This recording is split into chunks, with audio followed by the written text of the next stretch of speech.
皆さんこんにちは。うさぎちゃんの日本語カフェへようこそ。店長のうさぎです。こんにちは、常連客の拓也です。さて、今日のテーマは日本語学習者の皆さんからもよく質問をいただくおもてなしについて話していきませんか？おもてなし。2013年のオリンピック招致で有名になった言葉ですよね。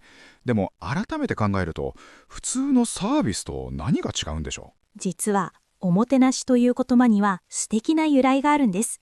一つは表裏なし。う。表裏なし。つまり、嘘がないってことですか？そうです。お客さんの前だけニコニコして裏では文句を言うというのではなく、心の底から歓迎したいという純粋な気持ちで接するという意味なんです。なるほど。かっこいいですね。もう一つは物を持って成し遂げる。単に何かをあげるだけじゃなく、準備をしっかりして最後まで心を込めてお世話をするという意味なんですよ。海外だといいサービスを受けたらチップを渡すのが一般的ですよね。でも日本はチップがいらない。これもおもてなしに関係ありますか？大いに関係あります。欧米のサービスは語源をたどると主人と召使いの関係から来ていると言われます。だから対価、つまりお金を払うのが基本です。仕事としてお金のためにやるということですね。ええ、日本のおもてなしはとても古くからあって400年以上前から続く茶道だと言われているんです。400年前？侍の時代ですね。そうです。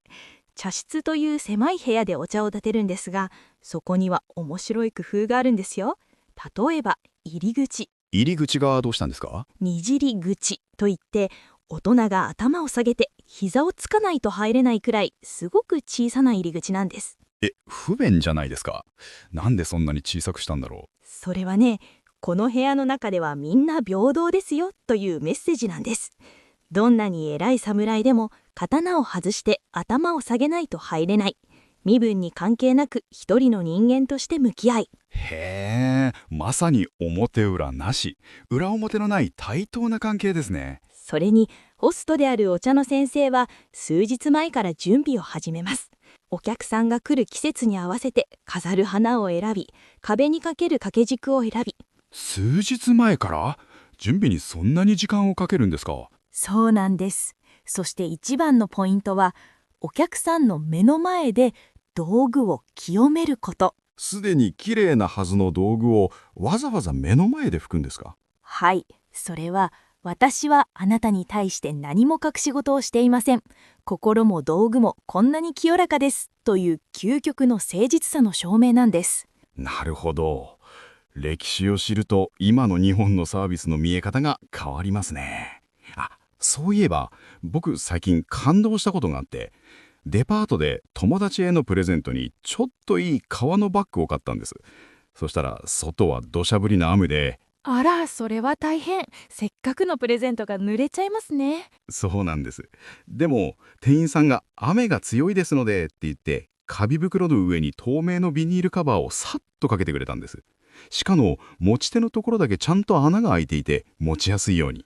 出ましたね。日本のデパートはアパレル店では定番ですが、あれ実は雨よけカバーという日本のおもてなしの真骨頂、察する文化です。察する？相手が何を求めているか言われる前に気づいて行動することです。例えばお水がなくなる前に強いだり、寒そうにしていたらブランケットを持っていく。つまり相手が言葉にする前に先回りして準備することです。買った商品が雨で濡れてしまわないようにという気遣いですよね。おもてなしといえば、僕はデパートのラッピングにも毎回感動しちゃうんです。わかります。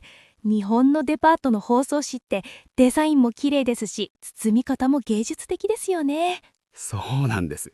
こないだ母の誕生日にデパートでスカーフを買ったんですけど、店員さんの手が魔法みたいに動いて、箱をくるくるっと回したと思ったら15秒くらいで完璧に包み終わっていたんです。それは斜め包み、別名回転包みという日本独特の技法ですね。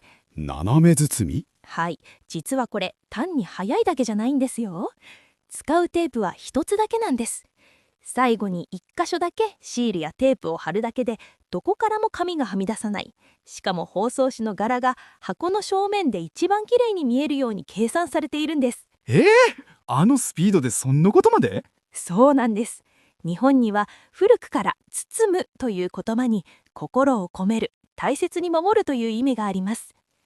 プレゼントそのものだけでなく、その周りの包みも贈り物の一部だと考えているんです。だからあんなに丁寧に美しく包んでくれるんですね。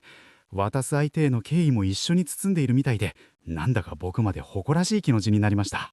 素敵ですね。しかも最後にお買い物袋を渡してくれるとき、カウンターから出てきて両手で手渡してくれませんでしたか？そうでした。ちゃんと僕の目を見て、ありがとうございましたって深々とお辞儀をしてくれて、僕がエスカレーターに乗るまで見送ってくれた店員さんもいました。それこそが形だけではないおもてなしの心ですね。お客様がお店を離れる最後の瞬間まで心地よく過ごしてほしいという願いが込められているんです。デパートの放送、今度からもっとじっくり観察したいそうです。あまり見つめすぎると店員さんが緊張しちゃうかもしれませんよ。でもあの流れるような手さばきはまさに職人技のおもてなしですよね。私も一つ海外の友人が驚いていたエピソードを紹介しますね。日本のタクシーの話です。タクシーですか。自動でドアが開くのは有名ですよね。それだけじゃないんです。友人が大きなスーツケースを持ってタクシーに乗ろうとしたら、運転手さんが真っ白な手袋をして車から降りてきて、さっと荷物をトランクに入れてくれたそうなんです。日本の運転手さんは身なりがすごくピシッとしていますよね。友人が驚いたのは目的地に着いた時です。雨日上がりで道が少し濡れていたんですが、運転手さんがお客様のお荷物が汚れないようにってトランクの下にさっとシートを敷いてから荷物を下ろしてくれたんですって。うわー、そこまで。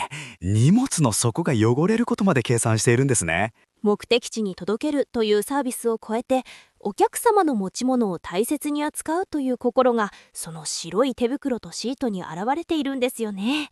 宿泊施設では温泉旅館のおもてなしもすごいですよね。旅館はまさにおもてなしの聖地ですね。ある有名な旅館の話ですが、リピーターのお客さんが泊まりに来るとき、前回の記録を全部チェックするそうです。記録、何をメモしているんですか？左利きだった、お酒は冷たいのが好き、枕は低めが好みといった細かい好みです。じゃあ次に行った時は。そう、何も言わなくても最初から左利き用に箸置きがセットされていて、お部屋には低めの枕が用意されている。お帰りなさいませという言葉と一緒に自分だけの空間が完成しているんです。それは自分のことを分かってくれているっていう安心感がありますね。マニュアルじゃない一人一人に向き合う姿勢、まさにおもてなしの心ですね。でも拓也さん、おもてなしは店員さんだけの努力じゃないんですよ。どういうことですか？お客さんは座って受けるだけじゃないんですか？実はおもてなしは店員とお客さんの共同作業なんです。共同作業？店員さんが心を込めてサービスをしたら、お客さんもありがとうやごちそうさまを伝える。お互いに敬意を持つことでその場にいい空気が生まれる。これが日本らしいおもてなしの完成形なんです。なるほど。一方通行じゃないんですね。だから日本人はお店を出るときにあんなに丁寧に挨拶するんだ。そうですね。トランクのシート、そして左利きの箸置き。どれも小さくて気づかない人もいるかもしれません。でもその気づかれないかもしれない優しさを積み重ねるのが日本用おもてなしなんですね。そうですね。リスナーの皆さんも日本に来た時はぜひこうした小さな魔法を探してみてください。見つけたらぜひ店員さんにありがとうございますって笑顔で返してほしいですね。はい、それが最高のお返しになります。それでは今日のコーヒーは？うさぎ亭長、僕今日は少し喉が痛いのでコーヒーじゃなくて温かい柚子茶をお願いしてもいいですか？実は拓也さんが今日少し声が枯れているのに気づいて、もう準備してありますよ。はい、どうぞ。これがうさぎちゃんのおもてなし。乾杯です。それではまた次回のカフェでお会いしましょう。さようなら。す。